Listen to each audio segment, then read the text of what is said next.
पर हमने छोड़ा था, हमने 44 MCQs तक कर लिया था। उससे नेक्स्ट हम स्टार्ट करते हैं। 45 MCQs जो है वो है order of a reaction. Order of reaction के बारे में दो तीन चीज़ें आपके माइंड में होनी चाहिए। एक तो ये कि ये ऑर्डर ऑफ रिएक्शन हमेशा एक्सपेरिमेंटल क्वांटिटी है। इसको हम बैलेंस केमिकल इक्वेशन से या लॉ ऑफ मास एक्शन से डिटरमिन नहीं कर सकते। ये हमेशा एक्सपेरिमेंटली डिटरमिन किया जाता है। ऑर्डर ऑफ रिएक्शन जो है वो फ्रैक्शनल भी हो सकता है, होल नंबर भी हो सकता है, पॉजिटिव भी हो सकता है और कुछ केसेस में नेगेटिव भी हो सकता है। जैसे ओजोनेशन, ओजोन की डिप्लीशन है, उसमें ऑर्डर ऑफ रिएक्शन नेगेटिव होता है, जबकि मॉलिक्यूलैरिटी इसके अगेंस्ट जो आ जाती है। मॉलिक्यूलैरिटी थ्योरेटिकल वैल्यू है, बैलेंस केमिकल इक्वेशन से डिटरमिन की जा सकती है, ऑलवेज होल नंबर होती है, फ्रैक्शन के अंदर नहीं हो सकती, पॉजिटिव वैल्यू होती है हमेशा। तो अब हम देख लेते हैं इनमें से। Order of reaction can be written from the balance chemical equation. No, balance chemical equation से तो हम नहीं मालूम कर सकते, ये तो हमेशा एक्सपेरिमेंट से मालूम किया जाता है। Depends on this stoichiometric coefficient of reactant and product. No, molecularity मालूम की जा सकती है ऐसे, लेकिन ऑर्डर नहीं। थर्ड ऑप्शन है can have fractional value. Yes, fractional हो सकता है, 1.5, 1.3, 1.2, कुछ भी वैल्यू हो सकती है, 2.2। तो ऑप्शन सी करेक्ट है। 46 MCQ पे आते हैं। Catalyst increases the rate of reaction by. अब कैटलिस्ट के बारे में दो तीन चीजें हैं। Catalyst rate of forward as well as rate of reverse reaction दोनों को बढ़ा देता है। इसका ये ऐसा नहीं होता कि सिर्फ फॉरवर्ड रिएक्शन को बढ़ाएगा, क्योंकि असल में कैटलिस्ट वर्क कर रहा होता है, वो एक्टिवेशन एनर्जी को कम कर देता है। मींस वो एक जो एवरेज एनर्जी से ज्यादा एनर्जी चाहिए होती है, जिसको क्रॉस करके रिएक्टेंट प्रोडक्ट में कन्वर्ट होते हैं, ये उसके मैग्नीट्यूड को कम कर देता है। जब एक्टिवेशन एनर्जी को कम कर देगा तो forward as well as backward दोनों तरह के रिएक्शंस जो हैं वो फास्ट स्पीड के साथ होने लग जाते हैं। इस वजह से जो इक्विलिब्रियम 1 घंटे के बाद एस्टेब्लिश हो रहा था, वो अब 5 मिनट्स के बाद, 4 मिनट्स के बाद एस्टेब्लिश हो जाता है। लेकिन amount of reactant and product उतनी ही होगी जैसा कि 1 घंटे बाद अगर इक्विलिब्रियम मेंटेन होता उसमें होनी थी। तो हम इसमें देखते हैं catalyst increases the rate of reaction by decreasing activation energy. Yes, correct option है। डिक्रीजिंग एक्टिवेशन एनर्जी से ही तो ये रेट ऑफ रिएक्शन फॉरवर्ड करता है। ज्यादा से ज्यादा मॉलिक्यूल्स की एनर्जी ऐसे हो जाती है कि वो उस स्लोप को क्रॉस करके प्रोडक्ट्स में कन्वर्ट हो जाएं। अगर एक्टिवेशन एनर्जी जितनी ज्यादा होगी किसी रिएक्शन की, उसका रेट उतना ही कम होगा। एक्टिवेशन एनर्जी जितनी कम होती चली जाएगी, रेट ऑफ रिएक्शन उतना ही बढ़ता चला जाएगा। इसी तरह B increase activation energy, wrong. C reacting with reactants, wrong, ये तो रिएक्शन में पार्टिसिपेट ही नहीं करता। Reaction with products, no, option A correct था इसका। 47 जी। अब ये इसकी स्टेटमेंट में थोड़ा सा डिफरेंस है। मेरीन correct statement in case of, जो है मार्क द करेक्ट स्टेटमेंट आना था in case of reversible reaction. First है catalyst catalyses the forward reaction, catalyst catalyses the backward reaction, catalyst influence the direct and reverse reaction to the same extent. Catalyst increases the ratio of forward reaction and rate of forward reaction and decreases the rate of reverse reaction. अच्छा, अब option D तो बिल्कुल ही wrong है। Option C correct हो सकता था अगर यहाँ पर फॉरवर्ड एंड रिवर्स रिएक्शन का जिक्र होता कि दोनों को बढ़ा देता। तो अब दोनों ही, अब चारों में से कोई भी इसका ऑप्शन एग्जैक्टली 100% राइट नहीं बनता। तो फिर हम उसमें क्या कर लेते हैं कि हम उसमें फिर मोस्ट अप्रोप्रिएट ऑप्शन उठा लेते हैं। मोस्ट अप्रोप्रिएट ऑप्शन क्या है कि वो फॉरवर्ड रिएक्शन का रेट बढ़ा देता है। डेफिनेटली फॉरवर्ड रिएक्शन के लिए एक्टिवेशन एनर्जी कम होगी तो बैकवर्ड के लिए भी हो जाएगी खुद ब खुद। ऑप्शन इसका सी होना चाहिए था, जिसमें होता कि दोनों की रेट ऑफ रिएक्शन फॉरवर्ड और रिवर्स दोनों को बढ़ा देता, लेकिन हम मोस्ट अप्रोप्रिएट फॉरवर्ड लगा लेते हैं। वैसे बैकवर्ड भी ठीक था इसका, लेकिन हम क्योंकि कैटलिस्ट को प्रोडक्ट लेने के लिए यूज करते हैं, तो इस वजह से हमने ऑप्शन ए को सिलेक्ट किया। 48 जी।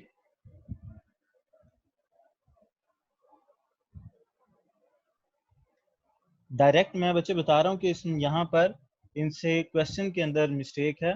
डायरेक्ट की बजाय जो है होना चाहिए था फॉरवर्ड रिएक्शन यहाँ पर।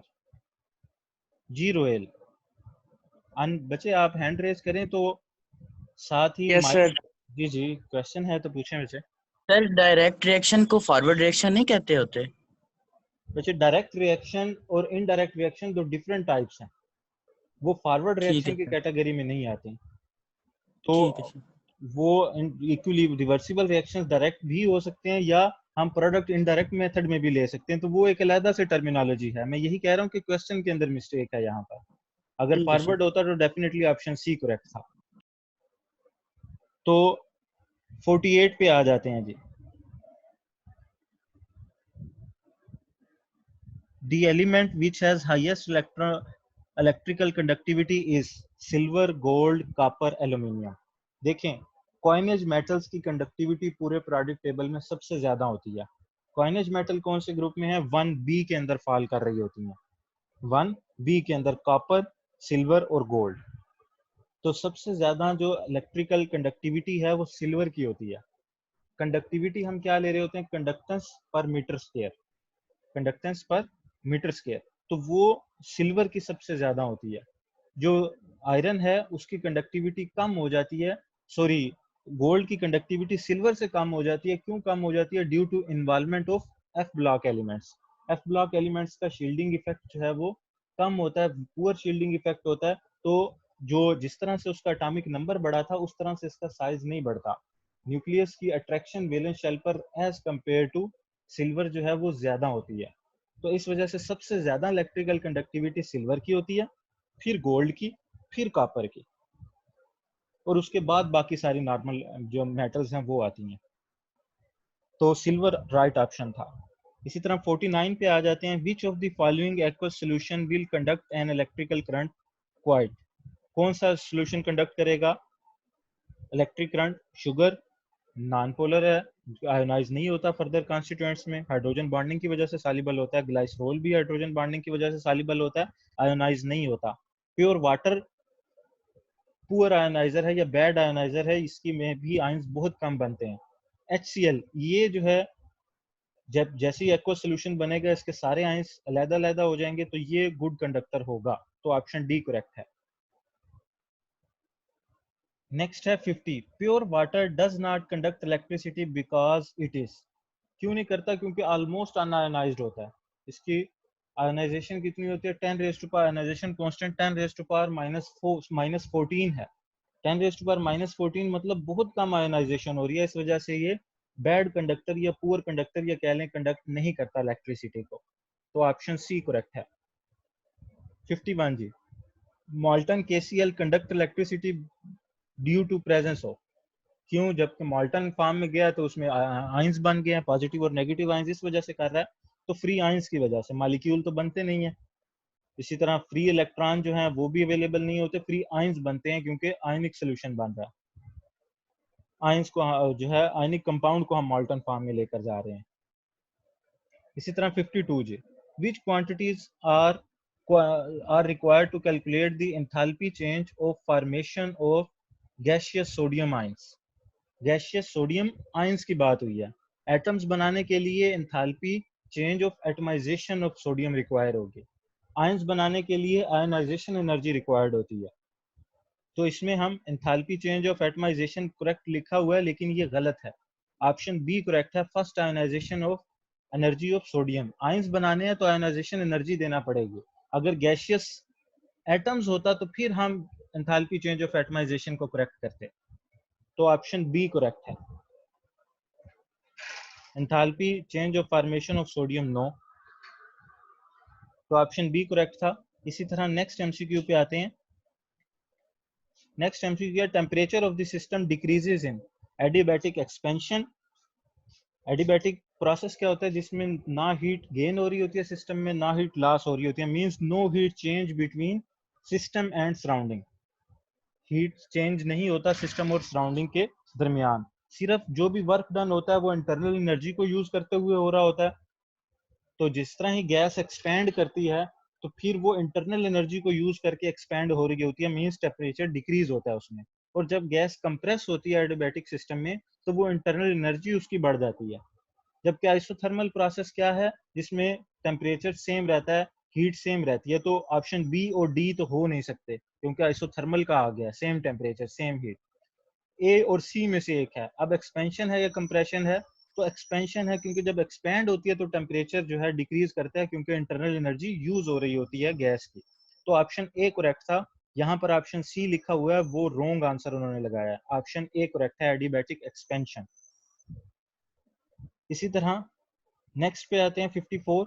The system in which there is no exchange of heat between system and surrounding, adiabatic process, पहले ही हमने इसको बता दिया। आइसोबैरिक, प्रेशर सेम रहता है जिस सिस्टम में, उसको आइसोबैरिक प्रोसेस कहते हैं। आइसोकोरिक मींस ऐसा प्रोसेस जिसमें वॉल्यूम सेम रहता है। आइसोथर्मल मींस जिसमें टेम्परेचर सेम रहता है। और ऑप्शन सी था, एडियाबैटिक प्रोसेस था, कि जो कि जिसमें टेम्परेचर चेंज जो है वो नहीं होता, नो हीट चेंज होती है, एक्सचेंज नहीं होती हीट। 55 जी, an isothermal process is one in which, isothermal process is one in which delta E is equal to 0, delta T is equal to, हमने पहले ही बता दिया, टेम्परेचर सेम है तो आइसोथर्मल है, वॉल्यूम सेम है तो आइसोकोरिक है, जो एंथैल्पी सेम है तो आइसो एंथैल्पिक है। तो ये आइसोथर्मल प्रोसेस था, बी ऑप्शन। 56 जी, process of evaporation of liquid is accompanied by, evaporation होती है, evaporation is an endothermic process, आपने एफएससी की बुक में भी पढ़ा होगा। अब जैसे एक क्वेश्चन है कि सारे के सारे जो हैं वो नॉन स्पॉन्टेनियस रिएक्शन एंडोथर्मिक होते हैं, अगर ऐसी स्टेटमेंट आ जाए तो नहीं, सारे एंडोथर्मिक रिएक्शंस जो हैं वो सारे एंडोथर्मिक रिएक्शन नॉन स्पॉन्टेनियस नहीं होते। बहुत से ऐसे रिएक्शंस हैं जो कि एंडोथर्मिक हैं और स्पॉन्टेनियस भी हैं। एक्सोथर्मिक तो मोस्टली होते ही स्पॉन्टेनियस है, एंडोथर्मिक है और स्पॉन्टेनियस भी हैं। For example evaporation of water जो है, खुद ब खुद वाटर एवेपोरेट होता है तो स्पॉन्टेनियस प्रोसेस है, और हीट अब्जॉर्ब करके हो रहा होता है, इस वजह से एंडोथर्मिक भी है। तो इसमें हम देख लेते हैं कि एवेपोरेशन ऑफ लिक्विड जो है वो ऑप्शन ए है, increase in enthalpy, decrease in enthalpy, no change in free entropy, no change in free energy. इसका ऑप्शन फिर इन्होंने गलत लगाया है, इसका ऑप्शन ए बनता है, इंथैल्पी इंक्रीज हो रही होती है, एंडोथर्मिक प्रोसेस है, ऑप्शन ए है। और एंट्रोपी जो है, एंट्रोपी भी बढ़ रही होती है, एंट्रोपी भी चेंज होती है, ऑप्शन सी तो किसी सूरत बनता ही नहीं है, एंट्रोपी भी बढ़ रही होती है, तो ऑप्शन ए है। एंट्रोपी डिक्रीजेस इन, एंट्रोपी डिक्रीज कब होती है, डिग्री ऑफ रैंडमनेस को एंट्रोपी बोला जाता है। एंट्रोपी डिक्रीज कब होती है, एंट्रोपी डिक्रीज होती है जब आइस मेल्ट होती है। नहीं, आइस मेल्ट हुई है तो सॉलिड से लिक्विड में आ रहा है तो एंट्रोपी बढ़ रही है, रैंडमनेस मॉलिक्यूल्स की बढ़ रही है, क्योंकि मॉलिक्यूल्स मूवमेंट में होते हैं सॉलिड लिक्विड फॉर्म में। तो और वेपराइजेशन ऑफ कैम्फर, इसमें वेपराइजेशन में तो वेपर्स की तो और भी ज्यादा काइनेटिक एनर्जी होती है, तो और ज्यादा एंट्रोपी बढ़ेगी। Rusting of iron, no. Crystallization of sucrose from solution, yes. जब क्रिस्टल्स बनती हैं तो लिक्विड से सॉलिड में जा रही है चीज, सॉलिड में जाती है तो एंट्रोपी डिक्रीज होती है, रैंडमनेस कम हो जाती है, मॉलिक्यूल्स की ट्रांसलेशनल मोशन खत्म हो जाती है, सिर्फ वाइब्रेशनल रह जाती है, तो ऑप्शन डी करेक्ट है। इसी तरह 68 पे आ जाते हैं, entropy of universe, spontaneous process खुद ब खुद होते हैं और उसमें एंट्रोपी बढ़ रही होती है। जब स्पॉन्टेनियस प्रोसेसेस में एंट्रोपी बढ़ रही है तो इसका मतलब यूनिवर्स की एंट्रोपी भी बढ़ रही है कंटिन्यूअसली, तो ऑप्शन ए करेक्ट है कि रैंडमनेस यूनिवर्स की बढ़ती चली जा रही है। 59 जी, according to Bronsted Lowry concept, a base is a substance which act as, acid क्या है ब्रॉन्स्टेड लोरी के मुताबिक, जो हाइड्रोजन आयन डोनेट करता है। बेस क्या है, जो जो हाइड्रोजन आयन एक्सेप्ट करता है या प्रोटॉन एक्सेप्ट करता है। तो इन्होंने बेस का पूछा तो वो ऑप्शन सी है, प्रोटॉन एक्सेप्टर को बेस कहते हैं। इसी तरह 60, according to Lewis concept, base is a substance which, Lewis concept के मुताबिक क्या है, एसिड वो चीज है जो इलेक्ट्रॉन पेयर एक्सेप्ट करता है, बेस वो चीज है जो इलेक्ट्रॉन पेयर डोनेट करता है। मैट्रिक लेवल के क्वेश्चन आ रहे हैं अब ये, तो वो ऑप्शन बेस का क्या था, यहाँ भी इन्होंने गलत लगाया है, सी नहीं, इसका बी बनता है, सॉरी डी बनता है, donates lone pair of electron. Base कौन सा है, जो donate lone pair of electron करता है, डी ऑप्शन करेक्ट है। आगे आ जाते हैं जी, weakest Lewis base is H negative, O H negative, C L negative, sorry C L के ऊपर नेगेटिव नहीं है, HCO3 नेगेटिव। अब देखें, कोई भी ऐसा इसके अंदर आयन जिसमें वैलेंस शेल कंप्लीट हो जाता है तो वो स्टेबल हो जाएगा, वो इतनी आसानी से अपना इलेक्ट्रॉन लूज नहीं करेगा। तो वो क्या होगा, वीक लीविस बेस होगा। फिर से बता रहा हूँ, जब भी कोई ऐसा आयन जिसके अंदर वैलेंस शेल कंप्लीट हो गया, वो इतनी आसानी से अपना इलेक्ट्रॉन पेयर फिर डोनेट नहीं करेगा क्योंकि वो स्टेबल हो गया। तो इसमें स्टेबल कौन सा है सबसे ज्यादा, H नेगेटिव है। पहला ही शेल है जो उसका कंप्लीट हो गया, न्यूक्लियस की अट्रैक्शन फर्स्ट शेल पे सबसे ज्यादा है, तो फिर वो अपना लोन पेयर जो है डोनेट नहीं करेगा, तो वो वीकेस्ट लीविस बेस होगी। तो ऑप्शन ए करेक्ट है। 62 जी। वैसे अगर आप नेट पे देखेंगे तो Cl नेगेटिव आ रहा होगा, लेकिन हमारे पास Cl है सिर्फ, Cl नेगेटिव नहीं है। Cl नेगेटिव भी इस वजह से आ रहा होता है क्योंकि उसका कंपैरिजन H नेगेटिव से नहीं है। Cl नेगेटिव में भी कंप्लीटली फिल्ड हो जाता है वैलेंस शेल। तो हाइड्रोजन सबसे स्मॉल जो था, इस वजह से इसका ज्यादा होगा। 62 जी। Which one of the following least resemble an ideal gas. And नहीं, एन आना था कि आइडियल गैस से लीस्ट रिजेंबल कौन सा करता है। जिसका जितना बड़ा साइज होगा, जितने ज्यादा नंबर ऑफ एटम्स होंगे, नॉन आइडियल बिहेवियर उतना ज्यादा बढ़ता चला जाएगा। तो इसमें देखें, हीलियम और हाइड्रोजन तो मोस्ट आइडियल गैसेस होती हैं। अमोनिया का इन दोनों से ज्यादा साइज है, और सबसे बड़ा साइज ट्राइक्लोरोमीथेन का है, तो ये सबसे ज्यादा नॉन आइडियल होगा। तो डी ऑप्शन है। इसी तरह से नेक्स्ट पे चलते हैं। Which of the following acid can be used as catalyst in Friedel Crafts reaction. Friedel Crafts reaction के अंदर लिविस एसिड यूज किया जाता है एज अ कैटलिस्ट, तो AlCl3 होगा, एल्यूमिनियम ट्राइक्लोराइड। 77 जी। 6 carbon atoms of benzene are proposed by. किसने इसका structure are proposed by, 1 type, 2 type, 3 type, सारे के सारे कार्बन एटम बेंजीन में 1 टाइप के होते हैं, क्योंकि ओवरलैपिंग की वजह से रेजोनेंस हुई होती है, तो सारे के सारे कार्बन एक जैसे हुआ करते हैं। अब नेक्स्ट है, alkyl group are ortho para directing group because of, sorry, cyclic formula of benzene was proposed by Kekule ने साइक्लिक फॉर्म दी थी कि अल्टरनेट डबल बॉन्ड और सिंगल बॉन्ड प्रेजेंट है। Alkyl groups are ortho para directing because, अब इसमें दो तरह के हैं। अल्काइल ग्रुप हाइपर कॉन्जुगेशन की वजह से भी आर्दो पैरा डायरेक्टिंग होती है। हाइपर कॉन्जुगेशन होती है कि सिग्मा बॉन्ड और पाई बॉन्ड के दरमियान जो रेजोनेंस बन जाता है, उसको हाइपर कॉन्जुगेशन का नाम देते हैं। तो अल्काइल ग्रुप के अंदर जो इलेक्ट्रॉन्स हैं वो इन रेजोनेंस फॉर्म आ जाते हैं with the pi electrons of benzene ring. और दूसरा इंडक्टिव इफेक्ट होता है कि चार्ज ट्रांसफर की वजह से। अब इसके दोनों इफेक्ट्स बन सकते हैं, इंडक्टिव इफेक्ट भी और हाइपर कॉन्जुगेशन भी। रेजोनेंस इफेक्ट नहीं बनता, resonance due to hyperconjugation बन सकता। तो दोनों में से आप हाइपर कॉन्जुगेशन ज्यादा उसमें इन्वॉल्व है, क्योंकि ओवरलैपिंग हो रही होती है पी ऑर्बिटल की, और यहाँ पार्शियली फील्ड पी ऑर्बिटल होता है, और यहाँ पर कार्बन का सिग्मा बॉन्ड के साथ, तो फिर हाइपर कॉन्जुगेशन उसके अंदर ज्यादा होती है। तो ऑप्शन सी करेक्ट है। लेकिन अगर हाइपर कॉन्जुगेशन वाला ऑप्शन ना होता, सिर्फ इंडक्टिव इफेक्ट वाला होता, तो वो इंडक्टिव इफेक्ट को हम टिक करते। The chlorine atoms attach to benzene ring is. अब ये हेलोजेंस जितने भी हैं, ये सारे के सारे वैसे तो इलेक्ट्रॉन विड्राइंग ग्रुप होते हैं क्योंकि इनकी इलेक्ट्रोनेगेटिविटी ज्यादा होती है, लेकिन हेलोजेंस के केस में ये है कि ये अपना लोन पेयर जो है वो रेजोनेंस में इन्वॉल्व कर लेते हैं। ये अपना लोन पेयर रेजोनेंस में इन्वॉल्व कर लेते हैं, इसी वजह से हेलोजीन सारे के सारे आर्थो पैरा डायरेक्टिंग ग्रुप बन जाते हैं। आर्थो पैरा डायरेक्टिंग ग्रुप बन जाते हैं। वैसे ये इलेक्ट्रॉन विदड्राइंग होते हैं, तो इसी वजह से ये एक्टिवेट नहीं करते बेंजीन रिंग को, बल्कि डीएक्टिवेट करते हैं। इलेक्ट्रॉन विदड्राइंग होने की वजह से डीएक्टिवेट किया बेंजीन रिंग को, जबकि रेजोनेंस में ऑफ इलेक्ट्रॉन्स की वजह से इसने आर्थो पैरा डायरेक्टिंग ग्रुप बन गए। तो ये एक एक्सेप्शन है। Alkyl group ortho para directing भी हैं और एक्टिवेटिंग ग्रुप भी हैं, एक्टिवेट भी कर देते हैं बेंजीन रिंग को, और वो इजीली रिएक्शन में हिस्सा ले लेता है। लेकिन हेलोजेंस जितने भी हैं वो आर्थो पैरा डायरेक्टिंग जरूर हैं, लेकिन डीएक्टिवेटिंग ग्रुप है due to electron withdrawing effect. तो डी ऑप्शन था। 81 जी। Benzene is converted to toluene, simple है, फ्राइडल क्राफ्ट रिएक्शन के थ्रू कन्वर्ट करवाई जाती है।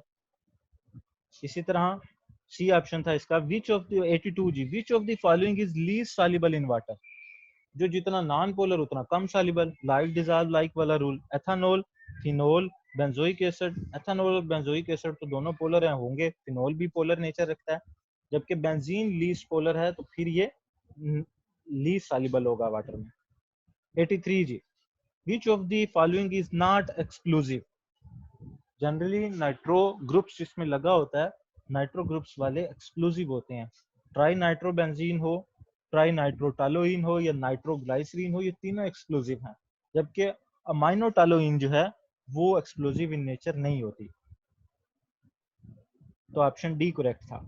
84 जी, the oxide and chloride of an element X are separately mixed with water. Oxides और chlorides, ये चीज ध्यान में रखें। Two resulting solutions have the same effect on litmus. What is the element X? Sodium होता, सोडियम का oxide होता तो हाईली बेसिक होता है, क्लोराइड न्यूट्रल होता है लेकिन बेसिक होता है, तो लिटमस का कलर चेंज होना चाहिए था। मैग्नीशियम हाइड्रोक्साइड बेसिक होता है, लीस्ट कम बेसिक होता है लेकिन बेसिक होता है, उसकी वजह से भी लिटमस का कलर चेंज होना चाहिए था, तो मतलब ये दो नहीं है। एल्यूमिनियम, एल्यूमिनियम ऑक्साइड एम्फोटेरिक है, एल्यूमिनियम क्लोराइड साल्ट है, वो भी न्यूट्रल है। तो वैसे तो लिविस एसिड होता है एल्यूमिनियम क्लोराइड, लेकिन लिविस एसिड का लाजमी नहीं है कि लिटमस पेपर पे इफेक्ट हो, तो इसी वजह से एल्यूमिनियम का ऑक्साइड भी एम्फोटेरिक है और क्लोराइड जो है वो लिविस एसिड है, तो इसका कोई इफेक्ट नहीं होगा लिटमस पेपर पर। फिर से रिपीट कर रहा हूँ, एल्यूमिनियम के ऑक्साइड्स बेसिक होते हैं और क्लोराइड जो है एल्यूमिनियम के वो न्यूट्रल हैं, तो इसका कोई इफेक्ट नहीं होगा लिटमस सोल्यूशन के ऊपर। जबकि फास्फोरस के क्लोराइड्स तो न्यूट्रल होते हैं, लेकिन फास्फोरस के ऑक्साइड्स जो हैं वो एसिडिक इन नेचर हुआ करते हैं। फास्फोरस के ऑक्साइड्स एसिडिक इन नेचर होते हैं, फास्फोरिक एसिड बना लेते हैं। तो डी ऑप्शन इनकरेक्ट है, ये करेक्ट नहीं है, बल्कि C option aluminium correct option है। तो इसमें बहुत सी मिस्टेक्स हैं जो सॉल्यूशंस मार्केट में मिल रहे हैं इन एमसीक्यूज में। अब इसी तरह 85, which alcohol may be oxidized to a product which reacts with 2,4-nitrophenylhydrazine reagent but not with the Fehling solution. 2,4-नाइट्रोफिनाइल के साथ अल्कोहल्स जो हैं वो रिएक्ट कर जाती हैं, लेकिन फेलिंग सोल्यूशन के साथ सेकेंडरी अल्कोहल जो है but does not react with Fehling reagent. अब इसमें एक ट्रिकी चीज आई है, butane 1-ol primary, butane 2-ol secondary, 2-मिथाइल प्रोपेन 2-ol जो ये भी सेकेंडरी, लेकिन ये जो प्रोपरीन डाइओल सेकेंडरी अल्कोहल सारी रिएक्ट जो हैं वो फेलिंग सोल्यूशन के साथ नहीं करती। अब डी ऑप्शन जो था इसमें प्रोपरीन का वर्ड आ गया, ये कोई कंपाउंड ही नहीं है, प्रोपरीन का वर्ड आ गया, प्रोपीन 2-ol होता तो फिर ये भी होना था 1 जो है उसको हम टिक करते कि ये रिएक्ट नहीं करता। अब इसके दो ऑप्शन बनते हैं, 1 भी बनता है, डी भी बनता है, ए और डी दोनों बनते हैं, लेकिन क्योंकि ये कोई कंपाउंड ही नहीं है तो मोस्ट अप्रोप्रिएट हम इसको लेंगे कि 2-ol प्रोपरीन 2-ol जो है इसको टिक करेंगे हम। प्रोपीन होता तो फिर ये ऑप्शन ए होना था। 86 जी, which compound is a product of hydrolysis of this by boiling aqueous sodium hydroxide? aqueous sodium hydroxide के साथ जिस टाइम करेंगे तो फिर क्या होगा, देखें जो लार्ज साइज होता है उससे जो है जो लॉन्ग चेन है, जैसे ये है CH3 C double bond O, जो आगे से अल्कोहल से पार्ट आया था उससे हाइड्रोलाइसिस हुई और वो अल्कोहल बन गया C3H7OH, जो CH3 COO था, अब ये COO जो था स्मॉल साइज से कार्बोक्सिलिक एसिड बन जाएगा, तो C3H7OH लार्ज साइज से अल्कोहल हमेशा फंक्शनल ग्रुप बनता है, तो बी ऑप्शन था। 87 जी, phenolphthalein is a colourless in acidic medium because it has, phenolphthalein जो है जितने भी इंडिकेटर यूज होते हैं पीएच डिपेंडेंट जो होते हैं, असल में पीएच चेंज करने से उनकी प्रोटोनेशन या डी प्रोटोनेशन हो रही होती है। प्रोटोनेशन या डी प्रोटोनेशन से क्या है, एक प्रोटोनिक फॉर्म के अंदर जब वो अनडिसोसिएटेड फॉर्म में उनका कलर और होता है, जब वो डिसोसिएटेड फॉर्म में होता है उनका कलर और होता है। जितने भी पीएच डिपेंडेंट जो हैं इंडिकेटर्स हैं, फिनाफ्थलीन जो है इसका क्या है, जब भी पीएच जो है वो 10 से एक्सीड करती है, पीएच 10 से एक्सीड करती है तो फिर ये पिंक इन कलर हो जाता है, लेकिन जैसे ही पीएच जो है वो बिलो आती है, एसिडिक पीएच आती है, तो ये कलरलेस हो जाता है। कलरलेस क्यों? क्योंकि इसकी प्रोटोनेशन हो जाती है, या हम कह देते हैं ये अनडिसोसिएटेड फॉर्म में होता है। बेसिक सोल्यूशन के अंदर ये डिसोसिएटेड फॉर्म में चला जाता है, एसिडिक सोल्यूशन में ये अनडिसोसिएटेड फॉर्म में होता है, सारे मॉलिक्यूल्स की प्रोटोनेशन हो चुकी होती है, इस वजह से ये कलरलेस होता है। इसी तरह मिथाइल ओरेंज 3.1 से 4.4 तक यूज होता है, या मिथाइल ब्लू है, ये जितने भी हैं वो एसिडिक सोल्यूशन में कलर शो कर रहे होते हैं, एक बेसिक सोल्यूशन में दूसरा कलर। नाफ्थलीन एसिडिक में कलरलेस होता है, बेसिक में पिंक सोल्यूशन बना देता है। तो डी था, अनडिसोसिएटेड स्ट्रक्चर की वजह से ये कलरलेस होता है। 88 जी, फ्लोरिसिन, टेट्राजीन, रोडामीन एंड, अब ये आखिरी वर्ड मुझे समझ नहीं आ रहा, are example of acid base indicator, mix indicator, adsorption, extractive indicator. Mix adsorption indicator हैं सारे। हेलोजीन्स के केस में जैसे फ्लोरिसिन यूज होता है, इयोसिन यूज होता है, ये सारे इंडिकेटर एड्सॉर्प्शन क्रोमेटोग्राफी के अंदर यूज होते हैं। फ्लोरिसिन हो गया, इयोसिन हो गया, रोडामीन हो गया। तो ये जनरली जैसे जो है वो अर्जेंटोमेट्री के अंदर यूज होते हैं। अर्जेंटोमेट्री ऐसी टाइट्रेशन जिसमें silver nitrate as a reagent use हो रहा हो। तो अर्जेंटोमेट्रिक टाइट्रेशन में हैलाइड आयंस की डिटर्मिनेशन के लिए एड्सॉर्प्शन इंडिकेटर यूज किए जाते हैं। तो ये सारे के सारे एड्सॉर्प्शन इंडिकेटर्स हैं, बी ऑप्शन। 89 जी, the indicator that should not be added in the volumetric flask in which the titration is carried out। अब कौन सी ऐसी टाइट्रेशन है जिसमें हमें इंडिकेटर ऐड नहीं करना पड़ता? डेफिनेटली जिसमें सेल्फ इंडिकेटर यूज हो रहा होता है। जैसे KMnO4 की जो टाइट्रेशंस होती हैं, तो रिडॉक्स टाइट्रेशन जिसमें KMnO4 रिएजेंट के तौर पर यूज होता है, उसमें हमें इंडिकेटर ऐड करने की जरूरत ही नहीं पड़ती, क्योंकि वो सेल्फ इंडिकेटर है, वो अपना कलर खुद ही चेंज कर लेता है। कलरलेस हो गया मींस टाइट्रेशन कंप्लीट हो गई। तो इसमें यही है, सेल्फ इंडिकेटर जो है वो टाइट्रेशन के अंदर ऐड करने की जरूरत नहीं होती। सेल्फ इंडिकेटर मतलब रिएजेंट खुद ही इंडिकेटर के तौर पर काम कर रहा होता है। तो ऑप्शन ए करेक्ट था। 90 जी, in manufacturing of sulphuric acid platinized asbestos is used as catalyst, it is an example of। अब देखें सल्फ्यूरिक एसिड लिक्विड है या प्रिपेयर किससे किया जाता है? ऑक्सीडेशन ऑफ सल्फर डाइऑक्साइड से किया जाता है, जो कि गैसियस इन नेचर है। अब कैटलिस्ट क्या है? एस्बेस्टॉस यूज किया जा रहा है, जो कि सॉलिड मटेरियल है। अब रिएक्टेंट का एक फेज है, जो कैटलिस्ट है उसका दूसरा फेज है। तो ऐसी कैटालिसिस को हेट्रोजीनियस कैटालिसिस कहा जाता है, जिसमें रिएक्टेंट्स और कैटलिस्ट दो डिफरेंट फेजेस में होते हैं। तो इसको हम हेट्रोजीनियस कैटालिसिस की कैटेगरी में रखते हैं, सी। 91 जी, theory of heterogeneous catalyst is based upon the phenomena of। Heterogeneous catalyst कैसे वर्क करते हैं? एड्सॉर्प्शन होती है इनकी सरफेस पे। अगर आपने फिजिकल माइनर पढ़ी है तो रिडी-डैले मैकेनिज्म और जो दूसरा मैकेनिज्म था हेंशल-वुड मैकेनिज्म, वो यही कहते हैं कि सरफेस पे एड्सॉर्प्शन होगी पहले रिएक्टेंट्स की, उनसे प्रोडक्ट बनेंगे और फिर सरफेस से सेपरेट हो जाएंगे। तो हेट्रोजीनियस कैटालिसिस वर्क करते हैं by the adsorption of reactants on their surface. तो बी ऑप्शन था एड्सॉर्प्शन। 92 जी, first attempt to classify elements was made by Dobereiner. Triads बनाए थे कि दो साइड वालों का एवरेज लें तो दरमियान वाले का एटॉमिक मास बन जाता है। डुब्रीनियर ने ट्राइएड्स दिए थे। न्यूलैंड्स उसके बाद आए, जो कि ऑक्टेव्स थे। लॉ ऑफ ऑक्टेव्स था कि हर 8वें एलिमेंट की प्रॉपर्टीज एक जैसी हैं। मैंने कहा कि कैटलिस्ट जो वर्क करते हैं, हेट्रोजीनियस कैटलिस्ट, वो दो तरह से वर्क कर रहे होते हैं, रिडी-डैले मैकेनिज्म और हिंशल-वुड मैकेनिज्म। ये दो मैकेनिज्म जो है एक्सप्लेन करते हैं कि कैटलिस्ट वर्क कैसे कर रहे हैं। एक मैकेनिज्म में क्या है, वो कहता है जी रिएक्टेंट्स आके सरफेस पे एब्जॉर्ब होते हैं, उनसे प्रोडक्ट बनते हैं और वो सेपरेट हो जाते हैं। ये जनरल सा प्रीव्यू उसका है। तो दूसरे में क्या है कि दोनों रिएक्टेंट आके कैटलिस्ट की सरफेस पे एब्जॉर्ब होंगे, फिर रिएक्शन होगा, प्रोडक्ट बनेंगे और फिर प्रोडक्ट अलग हो जाएंगे। एक कहता है एक रिएक्टेंट एब्जॉर्ब होगा सिर्फ, दूसरा फ्री फॉर्म में आके कोलाइड करेगा। एक मैकेनिज्म कहता है दोनों एब्जॉर्ब होंगे। तो आप सिंपली नाम उनके देख लें, रिडी-डैले मैकेनिज्म और हेंशल-वुड मैकेनिज्म, जो हेट्रोजीनियस कैटालिसिस को एक्सप्लेन करते हैं। तो फर्स्ट अटेम्प्ट जो बनाई दी थी वो डुब्रीनियर ने दी थी। लुथर मेयर जो है उसने भी ऑक्टेव्स को ही एक्सप्लेन किया था।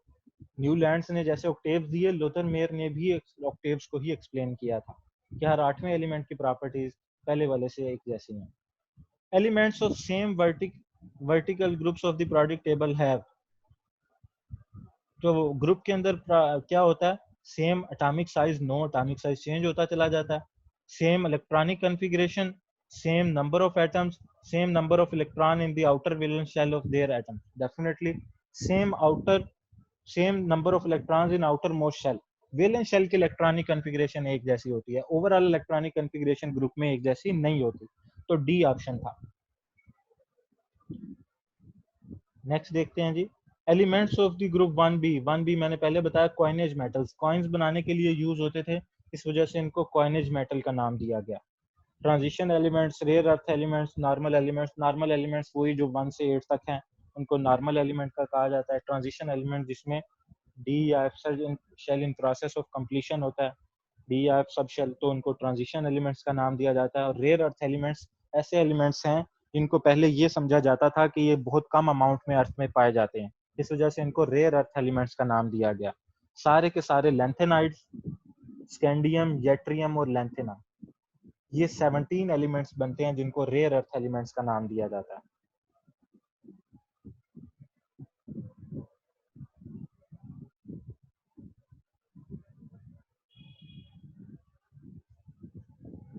तो ये जो है रेयर अर्थ एलिमेंट्स जो हैं 17 एलिमेंट्स हैं जिनमें सारे लेंथेनाइड्स, स्कैंडियम, येट्रियम और लेंथेनम आ जाता है। 14 लेंथेनाइड्स हो गए और 3 ये हो गए, टोटल 17 एलिमेंट्स हो जाते हैं जिनको ये दिया जाता है नाम रेयर अर्थ एलिमेंट्स का।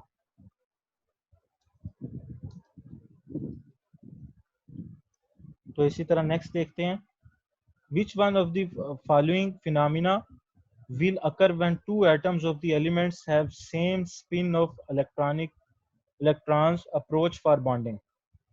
Orbital overlap will not occur, bonding will not occur. Definitely ना, जब सेम स्पिन के साथ आएंगे तो ना तो उनकी आपस में ओवरलैपिंग होगी ऑर्बिटल्स की और ना ही बॉन्ड बनेगा, तो दोनों ही फिनोमेना नहीं होंगे। जब सेम स्पिन के साथ आएंगे तो फिर बॉन्ड बन ही नहीं सकता, अपोजिट स्पिन होगी तो बॉन्ड फॉर्मेशन होती है। 96 जी, molecular orbitals are filled with electrons according to Aufbau principle, Pauli exclusion, Hund's rules. अब मॉलिक्यूलर ऑर्बिटल्स जो हैं उनके अंदर फिलिंग ऑफ इलेक्ट्रॉन जो है वो तीनों रूल से हो रही होती है। पहले लो एनर्जी से हाई एनर्जी की तरफ जाएंगे जो कि अफबा प्रिंसिपल कहता है। पॉली एक्सक्लूजन प्रिंसिपल कहता है कि किसी भी इलेक्ट्रॉन की सारे क्वांटम नंबर सेम नहीं होने चाहिए। और हुन्स रूल कहता है कि अगर दो ऑर्बिटल अवेलेबल हैं तो इलेक्ट्रॉन विद सेम स्पिन जाएंगे दोनों ऑर्बिटल्स में, ना कि वो एक ऑर्बिटल को फिल कर लेंगे विद अपोजिट स्पिन। तो हुन्स रूल प्रिंसिपल और पॉली एक्सक्लूजन प्रिंसिपल तीनों ही यूज होते हैं इलेक्ट्रॉन्स की फिलिंग के लिए। और दूसरी बात जो आ गई कि अफबा प्रिंसिपल, एक चीज और जेन में रख लें, अफबा प्रिंसिपल, अफबा किसी साइंटिस्ट का नाम नहीं था। अफबा जो है किसी साइंटिस्ट का नाम नहीं था, ग्रीक वर्ड है जिसका मतलब है building up. Building up principle electrons को फिल करने के लिए था, तो इसका जो लिटरल मीनिंग बनता है वो बिल्डिंग अप प्रिंसिपल बनता है। तो अफबा प्रिंसिपल मींस लो से हाई एनर्जी की तरफ फिलिंग होती चली जाएगी इलेक्ट्रॉन ऑर्बिटल्स की। 97 जी, resonating form of a molecule can be separated, never be separated। देखें जो मॉलिक्यूल्स की रेजोनेटिंग फॉर्म है, जैसे बेंजीन की दो फॉर्म है, तो वो कभी भी सेपरेट नहीं किए जा सकते, उनकी same physical and chemical properties हैं। जब डिफरेंस ही नहीं है तो उनकी सेपरेशन भी पॉसिबल नहीं है। B option, never be separated. 98 जी, oxidation number of phosphorus in KH2PO4 is KH2PO4। देखें सबसे ज्यादा जो इलेक्ट्रोनेगेटिव है उस पर नेगेटिव चार्ज होगा, फिर बाकियों पे पॉजिटिव चार्ज आता जाएगा। ऑक्सीजन O4, ऑक्सीजन सबसे इलेक्ट्रोनेगेटिव है, इस पे माइनस चार्ज होगा, -4 ऑक्सीजन है तो -8 चार्ज हो गया इसके ऊपर, -8 ऑक्सीजन पे, बाकियों के ऊपर पॉजिटिव है। पोटेशियम हमेशा +1 ऑक्सीडेशन स्टेट शो करता है, एक इसके ऊपर हो गया। हाइड्रोजन भी +1 ही शो कर सकता है सिर्फ, तो एक इसके ऊपर, एक ये दो हाइड्रोजन है, 3 हो गए। ओवरऑल माइनस कितने हैं, -8 हैं। पोटेशियम और हाइड्रोजन के ऊपर ओवरऑल पॉजिटिव चार्ज +3 है। -8 में +3 जो है वो उसमें से काउंट करें तो +5 चार्ज बच जाता है। मीन्स फास्फोरस के ऊपर +5 चार्ज है इस कंपाउंड के अंदर, इस कंपाउंड में फास्फोरस पे +5 चार्ज है, तभी तो ओवरऑल मॉलिक्यूल न्यूट्रल है। अगर फास्फोरस पे +5 ना होता तो मॉलिक्यूल पे कोई ना कोई चार्ज होना था, तो ये +5 आंसर बनता है। क्लियर हुआ है ये पॉइंट?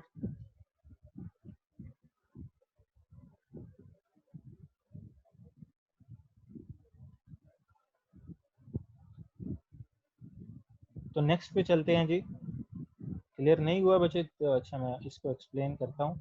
मैंने कहा कि ओवरऑल मॉलिक्यूल न्यूट्रल है, ओवरऑल मॉलिक्यूल न्यूट्रल है तो इसका मतलब है कि ओवरऑल चार्ज जो है वो 0 आना चाहिए। अब एक पोटाशियम है, पोटाशियम के ऊपर मैंने कहा कि हमेशा जो है पॉजिटिव 1 चार्ज शो करता है ऑक्सीडेशन स्टेट, क्योंकि इसके वैलेंस शेल में एक ही इलेक्ट्रॉन होता है। इसी तरह हाइड्रोजन है, वो भी पॉजिटिव 1 शो करता है हमेशा। ऑक्सीजन पॉजिटिव नेगेटिव 2 शो करता है। हर एक ऑक्सीजन के ऊपर नेगेटिव 2 होगा तो O4 है तो -8 चार्ज हो जाएगा। तो O4 है तो चार्ज हो जाएगा, ये O4 अगर हम करते हैं तो O4 इज इक्वल टू होगा -2 multiply by 4 is equal to हो जाएगा -8। मीन्स हमने -8 को कंपनसेट करना है कहीं से भी। तो -8 को क्या है, एक पोटाशियम है +1, 2 हाइड्रोजन है +2, तो इसका मतलब क्या हो गया, ओवरऑल चार्ज हाइड्रोजन और पोटाशियम की वजह से +3 हो गया। ऑक्सीजन के ऊपर -8 है, +3 और -8 को ऐड करें तो सिर्फ +5 बच जाता है। अब वो +5 इस फास्फोरस के ऊपर है, +5 जो है वो इस फास्फोरस के ऊपर है। -8 +3 +x फास्फोरस का हमें नहीं पता, इज इक्वल टू आ जाएगा 0, क्योंकि ओवरऑल मॉलिक्यूल के ऊपर 0 है। तो फिर ये क्या हो जाएगा, -5 दूसरी तरफ आकर +x इज इक्वल टू 0 हो जाएगा, और यही हो जाएगा x इज इक्वल टू +5। तो ये आंसर आ गया कि फास्फोरस के ऊपर +5 चार्ज है। नेक्स्ट देखते हैं जी, last MCQ। A mixture in heating with concentrated sulfuric acid and manganese dioxide liberate brown vapors of। अब देखें, वैसे तो ये कंफर्मेटरी टेस्ट आ जाता है ब्रोमीन का, तो अब साल्ट एनालिसिस स्कीम वैसे तो याद करनी है, उसको मैं एक्सप्लेन करूंगा, लेकिन अगर let's suppose salt analysis scheme नहीं भी आती तो फिर आपको कुछ गैसेस के जो नॉन गैसेस हैं उनके कलर्स का पता होना चाहिए। नाइट्रोजन डाइऑक्साइड जो है ब्राउन कलर की गैस है, ब्रोमीन जो है ब्राउन वेपर्स होते हैं इसके, ये लिक्विड होता है ब्रोमीन। नॉन मेटल जो पूरे पीरियोडिक टेबल में लिक्विड है वो ब्रोमीन है। पूरे पीरियोडिक टेबल में जो मेटल लिक्विड है वो मरकरी है, बाकी सारे सॉलिड या गैसेस हैं। गैलियम जो है वो लिक्विड होता है लेकिन लेस देन 30 डिग्री सेंटीग्रेड। तो फिर ब्रोमीन वेपर्स की बात हुई है, ब्राउन वेपर्स, तो वो ब्रोमीन के हो सकते हैं। क्लोरीन के ऐसे ब्राउन कलर के वेपर्स नहीं होते, और ये 12 लिखा हुआ है, ये तो कोई आंसर बनता ही नहीं है। तो ब्रोमीन ऑप्शन था Br2। तो यहाँ तक पेपर में कोई कंफ्यूजन है तो पूछ लें, अदरवाइज हम मीटिंग दोबारा ज्वाइन करेंगे तो हम अपना टॉपिक स्टार्ट करेंगे।